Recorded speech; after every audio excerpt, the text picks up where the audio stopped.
Hi everyone, thank you for tuning in to our video. Today we'll be focusing on nonviolent communication as our first conflict resolution for this scenario. In this scenario, we have our social worker, a birth mom, and a foster mom who are having some conflict over the daughter Destiny. And in our scenario, the social worker, whose name is Laura, is played by Julia. The foster mom, whose name is Jennifer, is played by me, Sarah, and our birth mom, whose name is Cindy, is played by Brianna. And in our conflict, we see that the birth mom and the foster mom are having scheduling issues and scheduling conflicts with Destiny and visitation issues as well. And they are going to use nonviolent communication to express how they are feeling to one another in a way that also meets a request. And so they work through this, and by the end we see that they can make a request of each other and have a little bit more understanding. And in our specific scenario here, we have that the birth mom was supposed to come to Destiny's soccer game but had something come up and couldn't come and didn't communicate with the foster mom, and there is a lot of tension rising and a lot of conflict that we see here, but also a lot of breakthrough that as the social worker would continue to work with the two of them, they'd be able to express how they feel and make more requests as they go along. So thank you.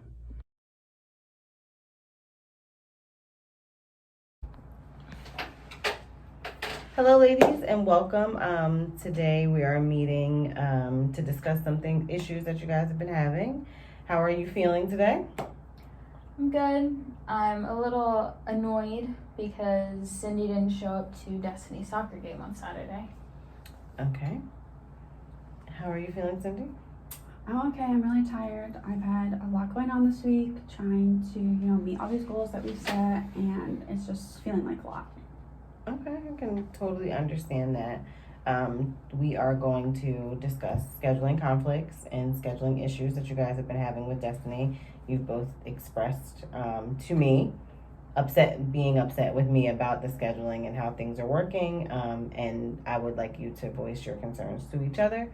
So can you, Jennifer, let me know how you feel about the scheduling, like how does scheduling work for you? So Destiny and I and our family stick to a very consistent schedule. We have soccer practice on Tuesdays and normally a soccer game in the morning or afternoon on Saturdays, and we have piano on Thursdays, and we try to do family dinner once or twice a week. And because of that, it's just very consistent, and Destiny knows what's going on, so everything is very routine, and we try to keep mornings in that same kind of schedule, like she knows what's going on, and same with at night, just so that she has an understanding of what it looks like and how she can operate in this schedule. But when Cindy didn't show up, it fell out of that schedule for Destiny, I think. Okay. And Cindy, how did you schedule things when Destiny lived with you? So, we try to stick to a schedule, but things come up and we go with the flow and we're flexible. And so, obviously if I have to get her to the sitter on time, I do my best, or get to my job on time, I would do my best. But, this is life, things come up, you can't plan everything. So definitely more go with the flow. Okay. I can see how there's a definite issue here. You are a very structured schedule, and you are very go with the flow, which can be confusing to other adults and to children, and a very timeline schedule could be helpful. So how do you guys think that we could work through this together? Like give me an example of how did Saturday go for you with the soccer game? Saturday, we got ready around 10. We were there for her 11 o'clock game, and Destiny was still expecting that Cindy was going to show up, and so she was really excited, really ready to see mom and to possibly do something after the game. And then I was expecting her to show up, and I kept looking at my phone and expecting there to be a text message or a phone call, and there never was. And so after the game, Destiny comes running off the field and is like, where's mom? Kind of already upset because she knew that she didn't show up. And so the rest of the day was very just having to help Destiny work through all that had happened on Saturday. Okay. Thank you for telling me how you feel. How did Saturday go for you? So I had my job interview in the morning, and I made sure to schedule it with enough time to get to the soccer game. And the night before, I'd mapped everything out to make sure that, they told me, I made sure to ask how long it would take. They told me it would take 30 minutes, and the soccer game was 30 minutes away. And I also gave myself 30 extra minutes to get there early to surprise Destiny. But then when I got to the interview, everybody was running late. I had to wait for a while to be seen by the person interviewing me. And then they took me back, and that interview went for a whole hour. And it's not like I can just pull my phone out in the middle of an interview to send a text or make a phone call. I need this job, so I have to do well in the interview. And by the time it was over, the game was over, and I knew that, by the time I got there, it'd all be over. And so there was no point in going, and I had already disappointed Destiny. So I, just went home and did the rest of my errands that day. Okay, so it's definitely, I think we have some ways to make improvements and figure out a plan for each other. Can you, if you look at this feelings wheel, I'm going to pull the feelings wheel out just to prep, but we're going to discuss something called nonviolent communication, where we're both going to, you guys are going to express how you feel, what you observed, how you felt, your needs, and a request for the future, right? So we're not going to be dismissive. We're not going to attack each other. We're not going to use negative language. We're going to use positive words and try to come up with a functioning solution for everybody involved, okay? So I want you to look at this feelings wheel and tell me at least 2 words of how you felt. I felt annoyed and disrespected on Saturday. Okay, thank you. And you tell me how you felt. Well, I felt misunderstood and dismissed. Okay, so you have your words, and now I want you to say, Jennifer, when I see blank, I feel. Use words from the feelings wheel. When I see that Cindy does not communicate when she's not going to show up, I feel annoyed and disrespected. Okay, and your request? Can you please communicate when you are not going to show up on time or at all? Thank you. Does that sound like, how do you feel about hearing what she said? Well, I'm still not feeling understood. I mean, I'm trying to meet these goals, and, I feel like she's really upset with me, and that's why I didn't want to call on Saturday, because I knew if they answered that she was going to be mad, and it was going to be a big thing, and Destiny was going to be really upset, and, I don't really feel like she has my back, and I would appreciate if she could explain to Destiny, I'm trying my hardest for the big picture to get her back, and I had to make the sacrifice of missing a soccer game. Okay. If you would have known in advance that she was going to a job interview and there may be some delay or that she might not be able to show up, how would you have handled that? I would have prepared Destiny beforehand and explained to her that, like she's saying, the bigger picture of saying, Mom has a job interview, she's trying to work, and she may not be able to come today, but we can try for another day. Try to make Destiny understand that sometimes it doesn't work out, as well as trying to help myself to understand that. Okay. Do you feel comfortable communicating that to her? I think so, yeah. Okay. And do you think that would help if she, I guess knowing that she's willing to understand and listen to you're listen to what you have going on, do you feel more comfortable being able to express if you have to change in the schedule? Yeah, and you know, hearing you talk about how Destiny felt, I can see now that communicating would have made it easier for her and you guys, and you might have just been waiting. So I'll definitely do better to communicate, and I just, you know, ask that you guys can be more understanding and, you know, kind of work with me as I'm trying to meet all these goals. Okay. And for you, your request would be that. Yeah, my request would be that they would be more understanding of what's going on and have more trust with how they're explaining it to Destiny. Okay. Do you think that because you missed the game, could you have would you have been willing, either of you, would you have been willing to let her take her out for ice cream or something after the game if she missed the game? But would that have been okay?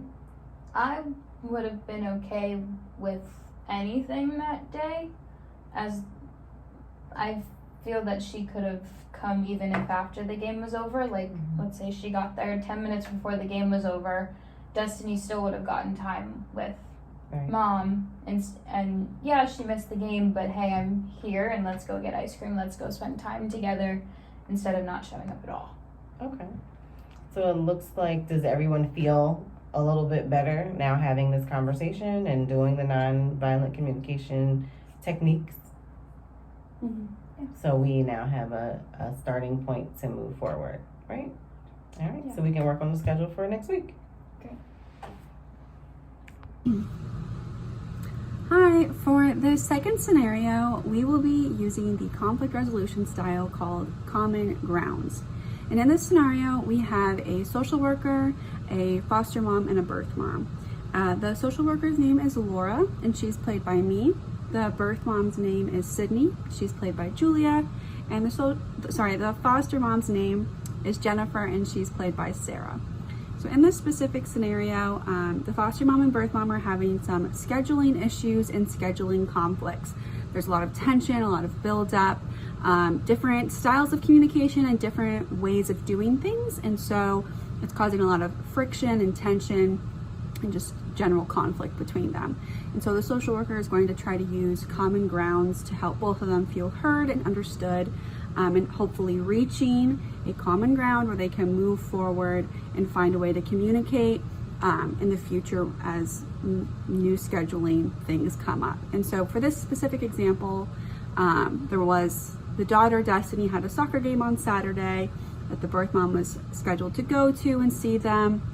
However, the birth mom had a job interview that ran over, and so she was unable to make the soccer game and did not communicate that to the foster mom.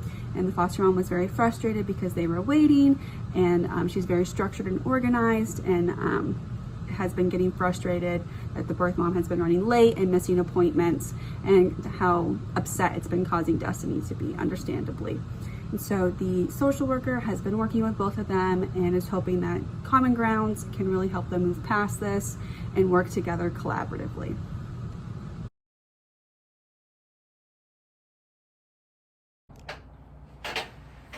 Hi guys, thank you so much for coming in today. Before we get started, I just want to check in. How are you both doing? I'm okay. Trying to do everything well, but they're a little rough right now. A lot of things with Destiny going on. Thank you for sharing. Sydney, how are you doing? Doesn't matter how I feel. You sure you don't want to share? We'd love to hear how you're feeling. No. Okay, if you want to share later on, feel free to, okay? Well, it sounds like everybody's having kind of a rough week, so thank you for making the time to come in and meet together. And I've heard from both of you over the phone that there have been some issues about some scheduled visits, particularly the soccer game on Saturday. So I wanted to see if you guys were open to trying a technique to work through these issues. You guys open to trying that? Yeah. Whatever. So let's see here. Okay, so this is called Common Grounds. And in this, we'll both take turns sharing how you're feeling. And the point of this is really to listen And so when one person is sharing, the other person is listening, and at the end, they'll repeat back what the other person said. And there'll be room to clarify if you feel that you're still being misunderstood. And this is really to make it not an argument, but more of just an understanding of each other. And so there's some main points to this I just wanted to go over before we get started. So for this, we'll use positive, respectful language towards each other. We'll work on listening and paraphrasing back. And we'll continue to go back and forth until the person paraphrasing fully understands the person sharing. The second guideline is that there cannot be any interruptions from the person who's not sharing. And the third guideline is that everything that is said in this room is confidential. So what we discuss in this space stays in this space. Do you guys have any questions before we get started? So we have to use nice language, I guess I could say.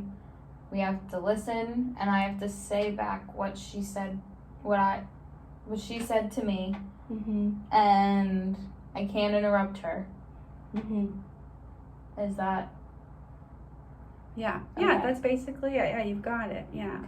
Then no, I don't have any questions. Sydney, do you have any?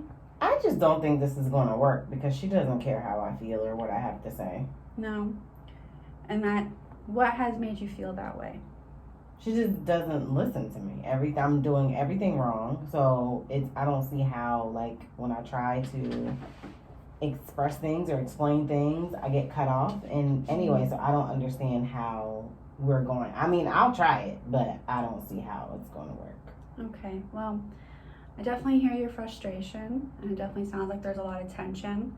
And since you both really care about Destiny so much, and you both care about her well-being so much, I think this could be really useful moving forward in this relationship with communicating with each other.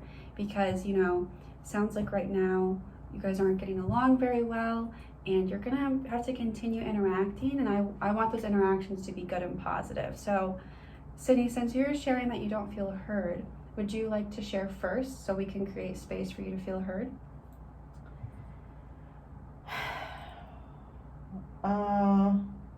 I guess so.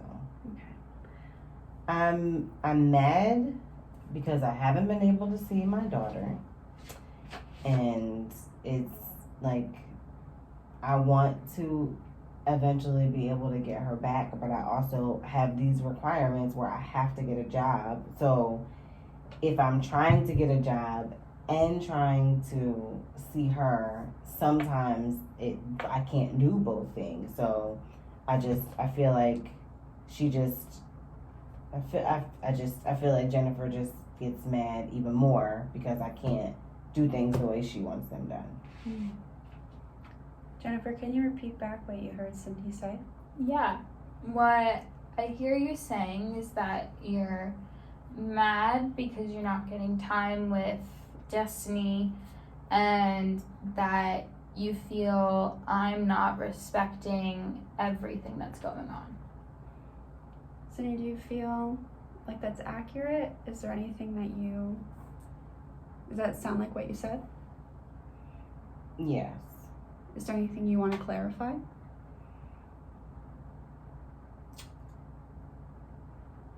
I want to clarify that I don't want her to think that I don't come because I'm making excuses. I don't know if she's aware that I have these job requirements, like searching for job requirements from you guys. So I don't know if that's communicated with her. It just comes off as though I just don't care, and I don't think that's fair. Could you repeat back what you just heard her share? Yeah, so you think that I think that you're making excuses when in reality I may not understand all of these requirements that you have to go through in order to get Destiny back. Does that sound like what you said? Yes. Do you want to clarify any more? No. Okay, thank you. Jennifer, could you tell us, how you're feeling and what's going on with you? Yeah. It's really hard for me to see Destiny upset and with Cindy and in general when she doesn't follow through and or come to her soccer game like this past weekend. And Destiny was just really, really upset, and then I'm the one that's responsible to help Destiny work through and deal with the repercussions. And we set a time this time to meet, and I feel disrespected when there's no follow through or no communication, and it's just really hard when we're trying to work on these things with Destiny and get her in a place where she can come back with mom. Cindy, can you share what you heard Jennifer share? I can try. I think I heard her say that she gets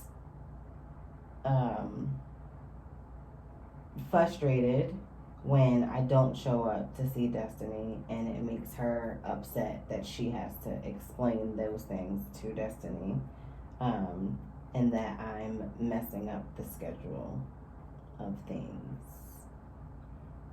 Jennifer, does that sound like what you said?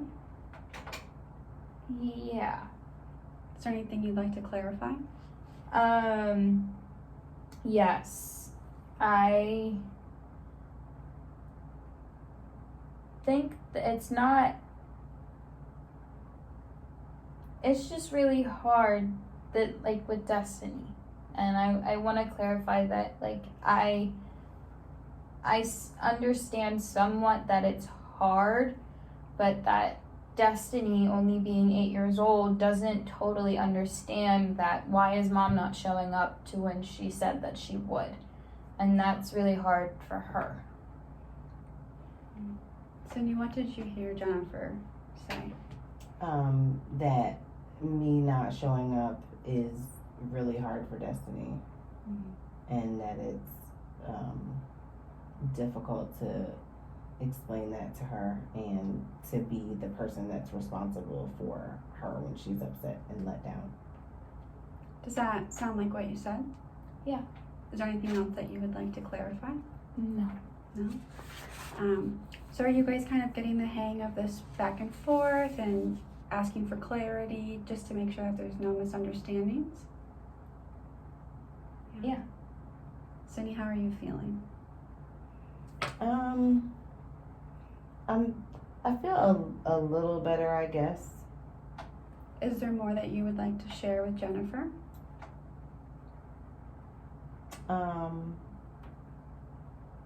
I guess I would like to share that I do, even though it may seem like I don't appreciate all that she does for Destiny and, you know, stepping in where I can't, I really do. I'm just also trying to be a better mother. Jennifer, could you just repeat back to Cindy? She said that she appreciates what I'm doing when she's unable to step in, but that she's also trying to be a better mother. Does that sound like what you said? Yes. Do you need to clarify anything? No. Great. So it feels like we've come to a common place, and now we can really tackle the issue of scheduling conflict and see how we can work together. Because you want Cindy to be able to see Destiny, and you want to be able to see Destiny. So we can now find a way to make that happen between the two of you.